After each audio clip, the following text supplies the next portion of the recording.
دوسرا حکم فرمایا وقرن فی بیوتکن ولا تبرجن تبرج الجاہلیت الاولی، دوسرا حکم یہ دیا ازواج مطہرات کو کہ تم اپنے گھر میں رہا کرو، اپنے گھر میں ٹھہرا کرو، بلا ضرورت اپنے گھر سے باہر نہ نکلا کرو۔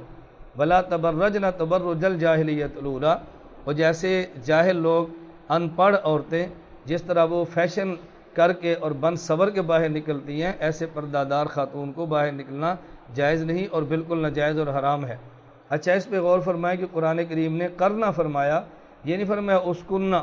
ایک ہوتا ہے سکونت، گھر میں رہنا، ایک ہوتا ہے قرار۔ قرار اور سکونت میں بڑا فرق ہے۔ محض رہنے کو سکونت کہتے ہیں اور جم جانے کو قرار کہتے ہیں۔ مطلب یہ ہے کہ کسی بھی حالت میں عورت کو اگر کوئی شدید ضرورت نہ ہو تو گھر سے باہر نہیں نکلنا چاہیے۔ اور یہ حکم کن کو ہے؟ ازواج مطہرات کو، میرے پیغمبر کی بیویوں کو۔ وہ اگر باہر جائیں بھی تو انہیں کہاں جانا تھا؟ باہر کا ماحول مدینہ منورہ کا پاکیزہ ماحول ہے اور صحابہ کرام رضی اللہ عنہم اجمعین کا ماحول ہے، اس لیے ہمیں حکم دیا گیا کہ بلا ضرورت عورت گھر سے باہر نہ نکلے، اور باہر جانا بھی پڑے تو پردہ کر کے جائیں، اور پردہ بھی اس قسم کا کریں کہ جسے شریعت پردہ کہتی ہے۔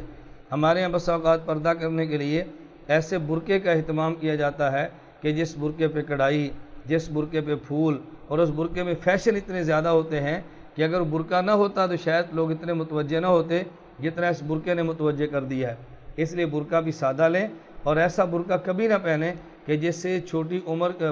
بڑی عمر کی عورت بھی چھوٹی لگے، بس ایسا برقعہ پہنے کہ جس میں چھوٹی عمر کی عورت بھی بڑی عمر والی محسوس ہو، تاکہ عام آدمی کو ہمت اور جرأت ہی نہ ہو بات کرنے کی۔ تو دو باتیں فرمائیں، نمبر 1 گھر میں ٹھہرو اور بلا ضرورت گھر سے باہر نہ نکلو، اور نمبر 2 جب ضرورت پڑے گھر سے نکلنا بھی ہو تو پھر بھی پردے کا بہت زیادہ اہتمام کرنا چاہیے۔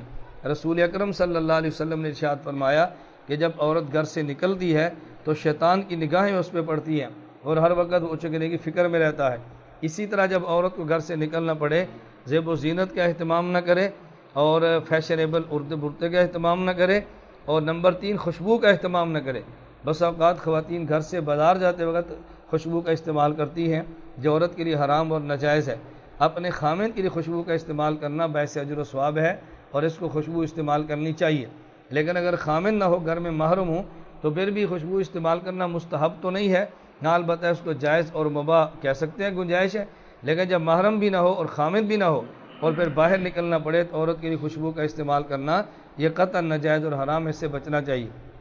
اور ہمارے ہاں ایک عجیب المیہ اور عذاب ہے،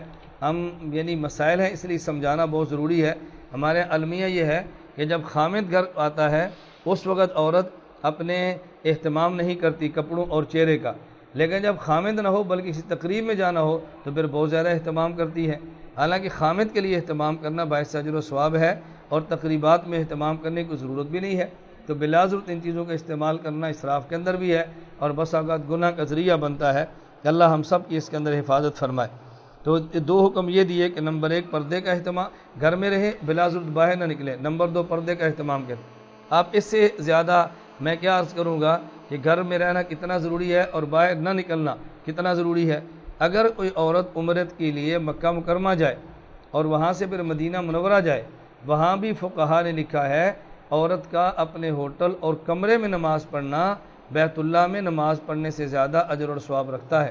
مسجد نبی میں جائے تو پھر بھی اس عورت کا اپنے گھر میں رہنا جہاں اس کو رہائش ہے، مسجد نبی میں نماز پڑھنے سے زیادہ اجر و ثواب کا باعث ہے، کیونکہ دور کا سفر کیا ہوتا ہے، حضور کی مسجد سے عقیدت ہوتی ہے، نبی کے روضے سے تعلق ہوتا ہے، تو جانے میں حرج بھی نہیں ہے، لیکن اس قدر جائیں کسی ایک نماز میں شرکت کر لی، اور جب وہ عورتوں کے لیے پردے کا اہتمام روزے کا کر دیا جائے، وہاں قریب جا کے نبی پاک صلی اللہ علیہ وسلم پہ صلاۃ والسلام پیش کر لیں، لیکن ہر نماز میں اور اس طرح اہتمام کرنا، وہاں بھی اس کی فقہا نے ممانعت فرمائی ہے کہ کوشش کرے کہ عورتیں اپنے گھر کا اہتمام کریں۔ حتیٰ کہ نبی کریم صلی اللہ علیہ وسلم کی صحابیہ حضرت ام حمید ساعدیہ رضی اللہ تعالیٰ عنہ نے ایک بار عرض کیا کہ یا رسول اللہ میرا جی چاہتا ہے کہ میں آپ کے پیچھے آپ کے ساتھ مسجد نبی میں نماز پڑھوں۔ نبی پاک نے فرمایا کہ بالکل، میں اچھی طرح مجھے یقین ہے تمہاری بات پہ، قد علمت انک تحبین الصلاۃ معی، کہ تم دل سے چاہتی ہو کہ میرے پیچھے نماز پڑھو، لیکن ایک بات تم اچھی طرح سنو، اگر تم گھر کے کمرے میں نماز پڑھو تو یہ برآمدے میں نماز پڑھنے سے زیادہ اجر والی ہے، اور اگر تم گھر کے برآمدے میں نماز پڑھو تو صحن میں نماز پڑھنے سے زیادہ ثواب ملے گا، اور اگر صحن میں نماز پڑھو تو پھر مسجد جو تمہارے محلے کی ہے اس میں جا کر نماز پڑھنے سے زیادہ اجر ملتا ہے، اور اگر محلے کی مسجد میں نماز پڑھو تو مسجد نبوی میں نماز پڑھنے سے زیادہ اجر ملتا ہے۔ اور یہ آج کی بات نہیں ہے، نبی کریم صلی اللہ علیہ وسلم کے مبارک دور کی بات۔ اس وقت حضور نے فرمایا عورت کا بند کمرے میں گھر میں نماز پڑھنا یہ مسجد نبوی میں نماز پڑھنے سے زیادہ فضیلت کا باعث ہے۔ اور امی عائشہ رضی اللہ تعالیٰ عنہ خود فرماتی ہیں کہ رسول اکرم صلی اللہ علیہ وسلم کے دور میں کچھ گنجائش تھی، ابتدائی اسلام میں نماز کے لیے مساجد میں خواتین چلی جاتی ہیں، دین بھی سیکھنا ہوتا، مسائل ہوتے تھے۔ فرماتے اگر آج کے دور میں، امی عائشہ اپنے دور میں فرماتی ہے، اگر آج کے دور حضور اس دنیا میں زندہ ہوتے تو فرمایا کہ منع کر دیا جاتا، ان حالات کو دیکھ لے تو منع کیا جاتا مساجد میں نہ جائیں۔ اس حد تک پابندی ہے تو بلا وجہ تقریبات میں شرکت کرنا، ہوٹلوں اور شادیوں کے ولیموں میں شرکت کرنا، مخلوط اجتماعات میں جانا اور وہاں ویڈیو کا اہتمام جہاں پہ ایسی جگہوں پہ جانا، اس سے بہت زیادہ بچنا ضروری ہے۔ دنیا بڑی عارضی ہے، فنا ہونے والی زندگی ہے، چند دن کی زندگی ہے، اس لیے ختم ہو جانا ہے۔ آدمی اپنی خواہشات پہ کنٹرول کرے اور اللہ رب العزت کو راضی کرنے کی کوشش کرے، اللہ جنت میں ساری خوشیاں عطا فرما دے۔ لا الہ الا اللہ، لا الہ الا اللہ، لا الہ الا اللہ، ما لنا رب سوا۔ لا الہ